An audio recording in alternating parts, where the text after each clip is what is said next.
First of all, in order to get ready to crank the car, you need to always be careful to have the brake set. And the way to set it is pull it all the way to the rear. This is all the way forward. This is all the way to the rear. It has 3 positions. This is the first position with the brake set and the clutch out. This is with the brake released, but the clutch is still disconnected. And then all the way forward is the brake is released and the clutch is set. So back to, if you're going to start the car, you need it all the way back. The second thing you need to do is move toward the rear of the car, and right between the gas tank and the toolbox there's a battery disconnect. Rotate it clockwise 1/4 of a turn. Now we move to the other side of the car, and we want to check to be sure the fuel is turned on to the carburetor, and this is in the off position. You turn the yellow handle parallel with the gas line, and that turns the gas to the carburetor. It doesn't have to be turned off all the time, but if you're moving it or anything in a trailer, it would be best to turn it off. The third thing is you would want to check the oil in the engine, and as a conventional car you have a dipstick. Well, this one has a sight glass, and it's on the side of the engine in the rear, and you want it to be just about in the middle. Center it up is where you want your oil. The next step is setting the spark advance. It's marked with a green mark for the low end and a red mark for the high end. The high being fast and the green being either idle or fast idle. And you set it approximately in this position just past the green mark to crank it. If it kicks back on you a little bit, we'll shove the handle up a little bit, which would retard the spark. And as you start going down the highway, well, you would increase the spark toward the red mark, not to exceed the red mark. Now then, for the fuel level, the next step is on the right hand side of the steering column. You have the throttle for the engine. This controls the gas to the engine, and all the way up in the up position where it is now is an idle. When you start it, you want to move it down about 1/8 of an inch or so, and that gives you a fast idle to get the engine running and so forth. And as you get to going down the highway, you might move it further down depending on the speed that you want to travel. So what we're going to do is we're going to set it about 1/4 of an inch down, 1/8 inch down, and put the spark just past the green mark to crank the engine. The next step is the choke. To start a coal engine, especially a T model, they're coal nature, you pull the choke all the way out, and this will choke the engine and pull gas into the through the carburetor and into the engine. It's an updraft carburetor, so typically T models are kind of coal natured, so you have to choke them a little bit and just kind of work it back and forth until you get it started. It's not a problem, you'll get the touch of it. The key is just like your present day automobile. Straight up position is off. The first click to the right is run position.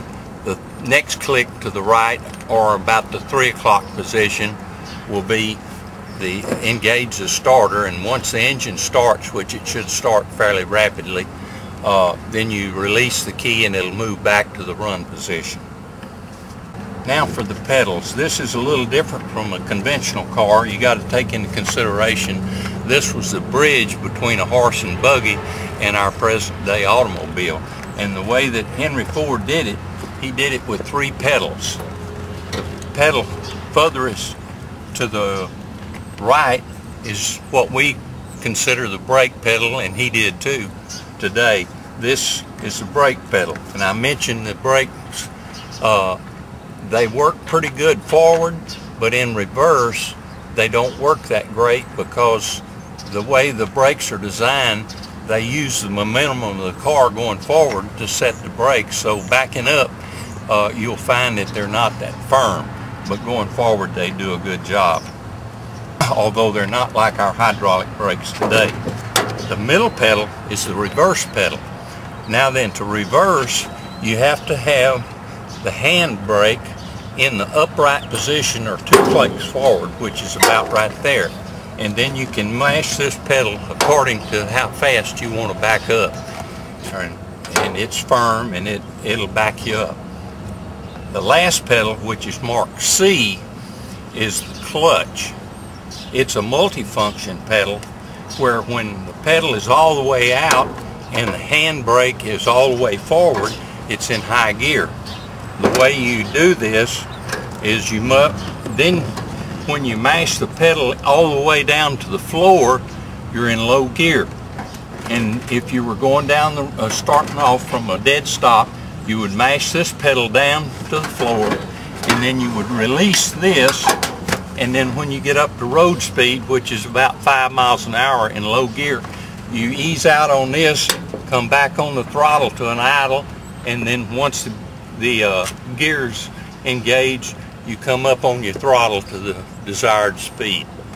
The process of getting the car in motion and cranking it and driving it down the road. A couple of tips, and this is the temperature gauge of the engine. And if you're sitting in the driver's seat and you look at it, as long as the red mark, the mercury is below or in the window, you're fine to go. There's not a problem.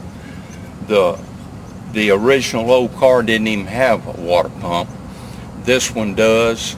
It's an aftermarket, and it makes it run so much cooler. You can, and it's no problem at all. And it also is a new radiator, so that helps too.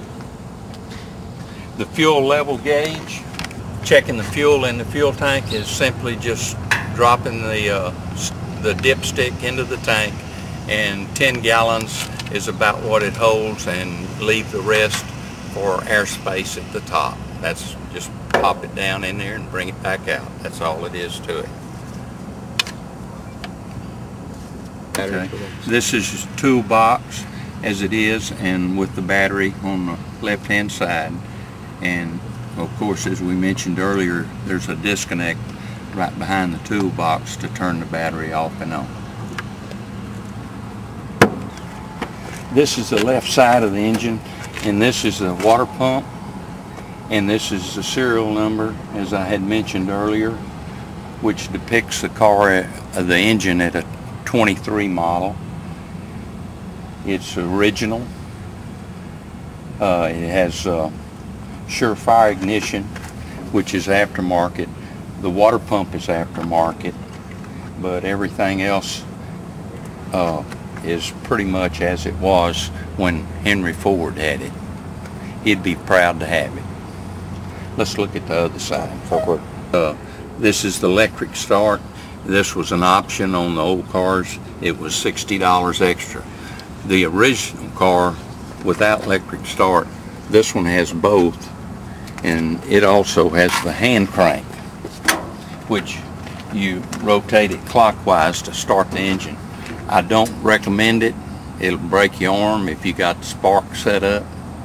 You have to be real careful. To be perfectly honest, I consider myself very lucky. I've cranked 2 like that, and like to broke my wrist one time, so I would encourage whoever tried it to be real careful.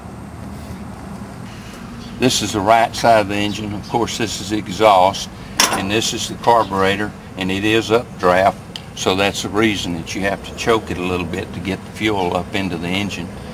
And this is an alternator.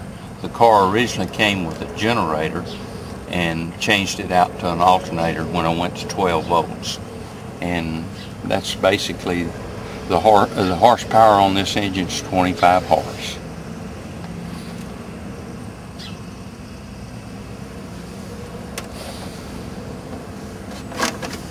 That's it. I'm going to pull the brake all the way back to start the engine.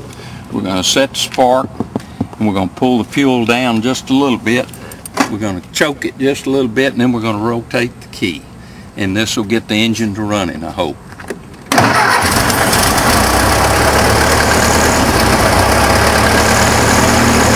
It's warmed up a little bit, so we're ready to go.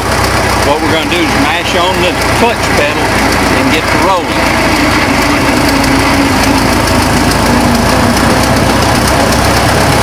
And after we get to going, I'm going to push back on the throttle and cut out on the clutch. Now we're in high gear.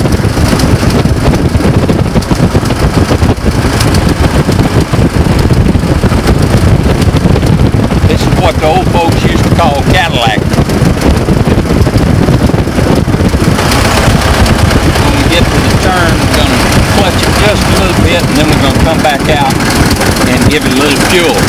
Climbing the hill will be a challenge for it, since it is, as I mentioned earlier, only 25 horse, about what we're used to having for a lawnmower, but we can always go back to low gear if it gets to be too much of a challenge.